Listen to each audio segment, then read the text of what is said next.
Yes, it's me back in the office, so that means it's obviously a monthly challenge, and this one, as you could probably see from the title and the thumbnail, is caffeine. Obviously, it's not having caffeine because I've experienced over the past few years, months, whatever it is, obviously we spoke about it in Mayhem, it is one of the punishments, the negatives. This is because there are some negative drawbacks of caffeine in terms of both its addiction and the things it actually does to the brain. I might as well obviously explain what caffeine is, how it works, and that might give you a better perspective in terms of understanding why it can be harmful to your brain and why it's best to limit it and only use it in specific situations where it will benefit yourself. So caffeine is defined as a stimulant and scientifically defined as adenosine receptor antagonist. Adenosine is a substance in your brain which promotes tiredness. So caffeine acts as a blockage to these receptors in your brain to make you feel more awake. So that's obviously how you can see it is a stimulant, because instead of your brain promoting a tired, fatigued sort of state, it is being blocked by caffeine and therefore promoting more awake state. So we may obviously jump onto that section. Like I say, it is a mood booster. One of the benefits of caffeine being it makes you more alert and overall gives you an increase of mental energy. So like I say, whether you're using it before the gym, whether you're using it because you're tired, whether you're using it because you're fatigued, there's three situations there where it can be so beneficial for you to actually intake caffeine. Obviously, I wouldn't recommend taking caffeine first thing on a morning. Give yourself an hour to 2 hours of actually waking up and your body going through the natural process of waking itself up. So that being the first benefit of caffeine itself. The second being what I'd class as a placebo. So what I mean by this is whether you've got it in your morning routine, whether you just use it to start the day right, or whether just mentally coffee, any sort of caffeine intake gives you a mental perspective to start a task. The essence of waking up your mind before starting something. So in terms of using it before the gym,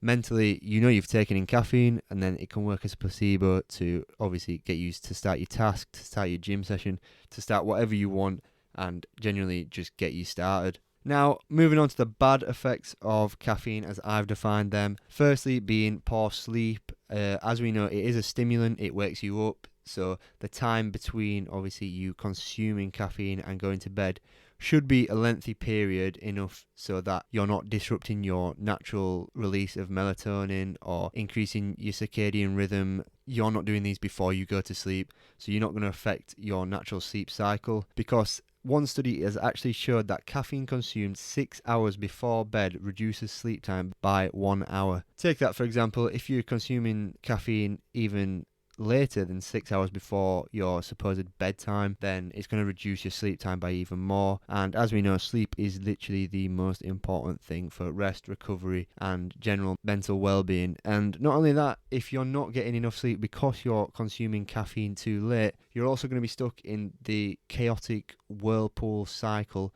of caffeine intake. You're going to be drinking caffeine at night and then not being able to get to sleep, and because you've not been able to get to sleep, you wake up tired, and then you'll want to have a coffee to wake you up, and then you'll get in this chaotic cycle where you're constantly consuming caffeine to feel in some sort of natural state and genuinely just feeling so mentally fatigued. Secondly, there are other health issues linked with caffeine consumption, such as heart issues. When you're going into these hundreds and hundreds of milligrams of caffeine per serving, or whether it's just having 3 or 4 coffees a day, you're going to reach upwards of 500 milligrams of caffeine a day, which is so astronomically high that it will start affecting you mentally and physically. And also mentally, it is shown to cause headaches when withdrawing from it. So you can see how you're offsetting your homeostasis in your brain to a point where when you do want to come off it, it's going to be a lot harder if your threshold is much higher than any other person. And finally, one for the stingy people like myself is it drains the bank. So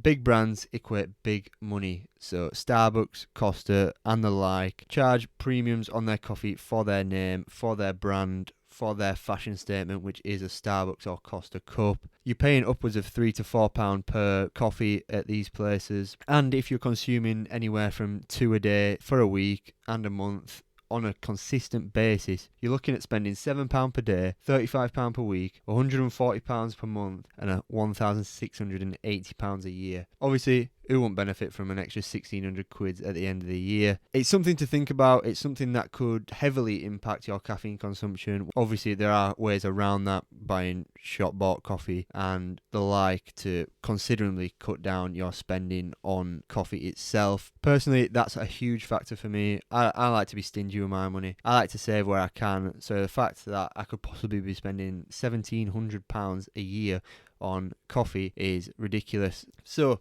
how did I genuinely feel after this? I'd say what I've reiterated in a lot of what I've just said is the natural remedies. You are interfering with a natural balance in your brain, and your brain chemistry is so complex and important to your actual function of daily life and recovery for your body that interfering with this artificially through the caffeine consumption can obviously negatively impact you quite significantly. Reflecting on obviously cutting out caffeine in general is hard, but I genuinely would encourage anybody to at least reduce their caffeine consumption considerably to possibly one a day, whether that's a cup of tea or just a single coffee, something like that, where your daily routine doesn't surround a coffee. You're not thinking, when does the next coffee come, anything like that, because you'll see so many more benefits in terms of just general natural alertness. You won't be relying on a coffee to wake you up anymore. Your mental energy will be at a lot higher threshold because you're not relying on this imbalance. One of the most important things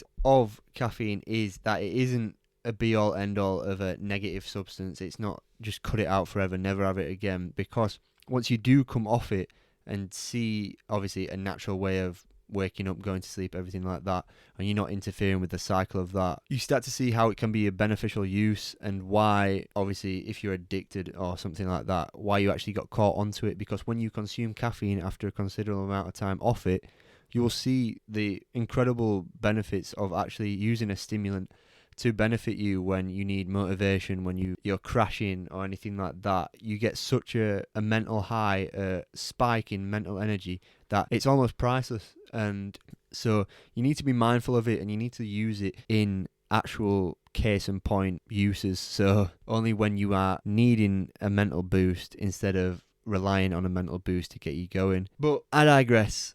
I don't want to be the caffeine monster that just destroys everybody. It's just each their own, and it's everything in moderation.